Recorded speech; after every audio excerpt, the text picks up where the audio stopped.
Hello दोस्तों, नमस्कार। स्वागत है आपका अपने यूट्यूब चैनल अरविंद गुरुजी एजुकेशन में। आज हम लोग सीखने जा रहे हैं सांख्यिकी पर एक वीडियो हमने और बनाया है, जिसमें हमने माध्य, माध्यिका, बहुलक और परिसर पढ़ा था।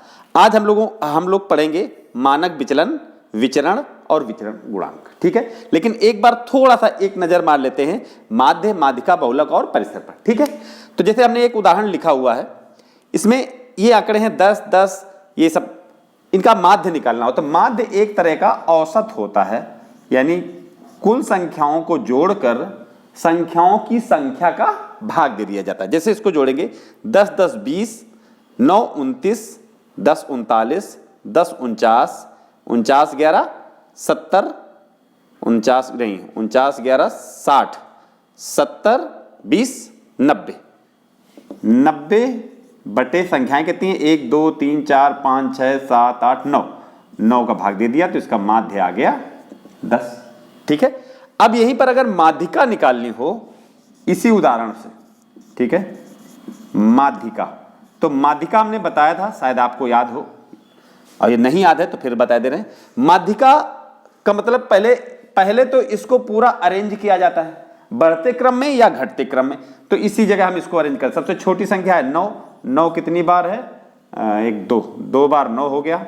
उसके बाद 10 है, 10 है 1, 2, 3, 4, 5 बार 10 है, 1, 2, 3, 4, 5 बार 10 है। उसके बाद 11 है 2 बार। ठीक है, 1, 2, 3, 4, 5, 6, 7, 8, 9। ठीक है, इसको हटा देते नहीं, ये डिस्टर्ब कर रहा है। ठीक है, माध्यिका निकालने के लिए हमें उसको आरोही या अवरोही क्रम में लिखना पड़ेगा। ठीक, अब माध्यिका होती क्या है? माध्यिका बराबर होती है अगर संख्याओं की संख्या विषम है, अगर संख्याएं विषम है, जैसे 9, 7, 11 इस टाइप से है, तो माध्यिका होती है n+1/2वां पद। ठीक है, बस इतना सा करना। तो यहां संख्याएं कितनी है? 9, 9 में से 1 जोड़ देंगे, बटे 2 कर देंगे, यानी 10 बटे 2 5वां पद आ जाएगा। तो 5वां पद कौन सा है? तो या ऊपर शुरुआत से गिन लीजिए, 1, 2, 3, 4, 5वां पद 10 है। तो माध्यिका कितनी हो गई इसकी? 10। ठीक है, इसमें कोई, अगर यही संख्याओं की संख्या सम होती, अगर सम होती तो क्या करते? n/2वां पद प्लस n/2 प्लस 1वां पद, ये दोनों पद निकालते और उन दोनों को जोड़ के 2 का भाग देते। ठीक है, सम संख्याओं में, यानी माध्यिका भी निकालना इतना कठिन कोई काम नहीं था। अब जैसे निकालना है बहुलक इसी में से, तो बहुलक क्या होता है? पूरे आंकड़ों में से जो आंकड़ा सबसे ज्यादा बार आया होता है। तो जैसे इसमें देख लीजिए, 9 2 बार आया है, 11 2 बार आया है और 10 5 बार आया है, यानी इसका बहुलक क्या हो गया? बहुलक हो गया इसका 10। बहुलक यानी बहुत बार जो आया, बाहुल्य हो जिसका। ठीक है, तो ये बहुलक हो गया। अब जैसे परिसर, परिसर हमने बताया है पिछले वीडियो में, इसमें फिर से बता दे रहे हैं। परिसर का मतलब होता है जो सबसे छोटी संख्या होती है, इन आंकड़ों में जो सबसे छोटी संख्या होती है उसको सबसे बड़ी संख्या से घटा देते हैं। तो सबसे छोटी संख्या 9 है, सबसे बड़ी संख्या 11 है, तो 11 में से 9 घटा देंगे तो आ जाएगा 2, परिसर हो गया। ठीक, अब आज हम लोग विशेष तौर पर पढ़ने जा रहे हैं मानक विचलन। ठीक है, तो मानक विचलन क्या होता है? अब इसको एक उदाहरण से देखते हैं। यहां देखिए हमने लिखा हुआ है, ये आंकड़े लिखे हैं। तो मानक विचलन बराबर होता है, मानक विचलन बराबर होता है √ माध्य में से हर एक संख्या को घटाना होता है। यानी माध्य को अगर m कर दें और इनको a1, a2, a3 ऐसे करके लिख दें, ठीक है, तो माध्य m-a1 का स्क्वायर, फिर प्लस m-a2 का स्क्वायर प्लस जितने भी, ठीक, एक ये बटे संख्याओं की संख्या, यानी जितने संख्याएं होंगी उसका भाग दे दिया जाएगा। एक तरीका ये हो गया। दूसरा तरीका ये है, आप फार्मूला ना याद करिए, आप केवल कॉन्सेप्ट समझिए। फार्मूला तो ये हो गया कि माध्य में से एक एक अंक को घटाना है और उसका स्क्वायर करना है, फिर दूसरे वाले को उसमें जोड़ना है, फिर तीसरे वाले को जोड़ना है, चौथे ऐसे जोड़ना। ठीक, एक चीज ये इस तरीके से समझा जा सकता है कि माध्य, आपने इन आंकड़ों का माध्य निकाल लिया। जैसे अभी माध्य निकाला जाएगा तो ये वही वाला है उदाहरण। तो इसका टोटल हुआ था 90 में से 9 का भाग दे देंगे तो माध्य आ गया 10। ठीक, 10 में से 9 घटाएंगे तो आएगा 1 का स्क्वायर करेंगे तो भी 1 आएगा, फिर 9 घटाएंगे तो 1 आएगा, उसका स्क्वायर करेंगे 1 है। अब जैसे 10 10 10 10 10 ये 5 बार 10 है तो 5 बार तो 0 आ जाएगा, 0 0 0 0 0, 5 बार 0 आ गया। अब 2 बार 11 11 है, यानी इनकी जगह पे 1 1 बचेगा तो 1 का स्क्वायर करेंगे, सॉरी ये 9 वाले में -1 बचेगा, -1 का स्क्वायर करेंगे तो 1 आ जाएगा। ठीक है ये, और इसमें प्लस का 1 बचेगा, उसका भी स्क्वायर करेंगे तो 1 रहेगा, बटा हो गया 9।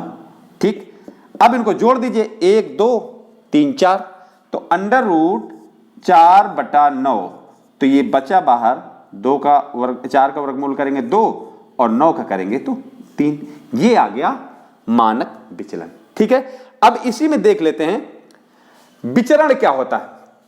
ठीक है, इसको अच्छा चलिए इसी में जरा सा देख लेते हैं, इसको थोड़ा सा मिटा देते हैं, साइड में लिख देते हैं। विचरण क्या होता है, तो विचरण होता है विचलन का स्क्वायर।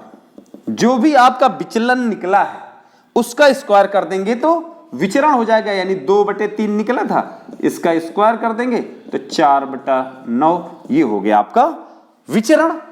अब विचरण गुणांक क्या होता है, तो विचरण गुणांक आप इसमें समझ लीजिए, उदाहरण हम अलग से बता देंगे। विचरण गुणांक,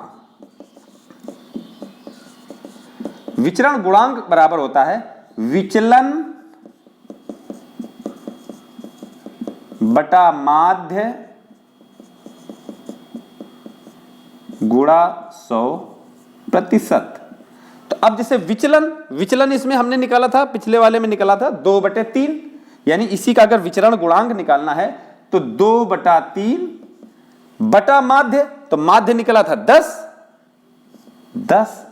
ठीक है, गुणा 100% का करेंगे तो अब देखिए ये भिन्न में अगर किसी संख्या का भाग देते हैं जो भिन्न नहीं है तो उसको भिन्न बना दिया जाता है, यानी एक का इसमें हर बना दिया, तो अब ये सबसे ऊपर चला जाएगा, 10 यहां आ जाएगा, कुल मिला के हो जाएगा 2/3 गुणे 10 गुणा 100%। तो 10 दहम 100, 10 दूनी 20/3 हुआ ना, तो 20 में से ऐसे यहाँ कहाँ लिख दें, यहीं लिखते हैं, 20 में से 3 का भाग देंगे, ये प्रतिशत में है। ठीक है, तो 6 सही ए 2/3% आ गया, ये आपका आ गया विचरण गुणांक। ठीक है, अब उदाहरण से देखते हैं एक एक चीज को। यहां देखिए हमने उदाहरण लिखा हुआ है, यदि जनसंख्या का मानक विचलन 4.5 है तो इसका प्रसरण क्या होगा। तो प्रसरण कह दे, चाहे विचरण कह दे या प्रसार कह दे, वो एक ही चीज है। ठीक है, हमने शुरू में बता दिया। तो प्रसरण निकालना है, यानी इसी को प्रसरण विचरण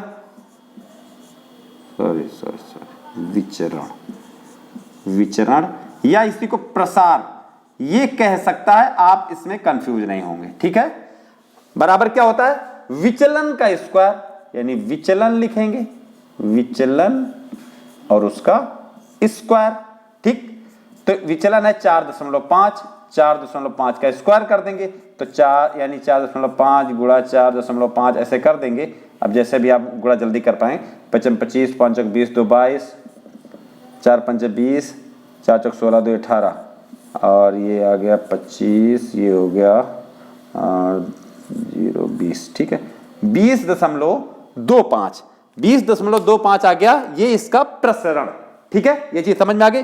अब इसमें चाहे प्रसरण दे दे मानक विचलन पूछ ले या प्रसार दे दे मानक विचलन पूछ ले, आप इस तरह से पक्षांतर करके निकाल लेंगे। ठीक है, अगला उदाहरण देखते हैं।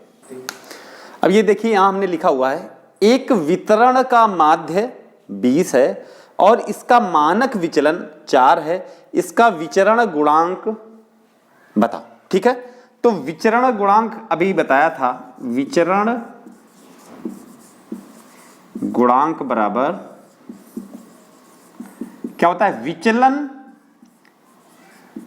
बटा माध्य गुणे 100%। ठीक है, क्योंकि गुणांक प्रतिशत में निकलेगा। तो विचलन इसमें दिया गया है 4, ये 4 इधर लिखा हुआ है। माध्य दिया गया है 20 गुणा 100 करेंगे। ठीक है, ये प्रतिशत लगा रहेगा। तो 20 पंचे 100, 5 को 20, तो विचरण गुणांक इसका आ गया 20%। ठीक है, अब अगला उदाहरण देखते हैं। यहां देखिए हमने लिखा हुआ है एक डाटा सेट का प्रसरण 144 है, तो विचलन क्या होगा।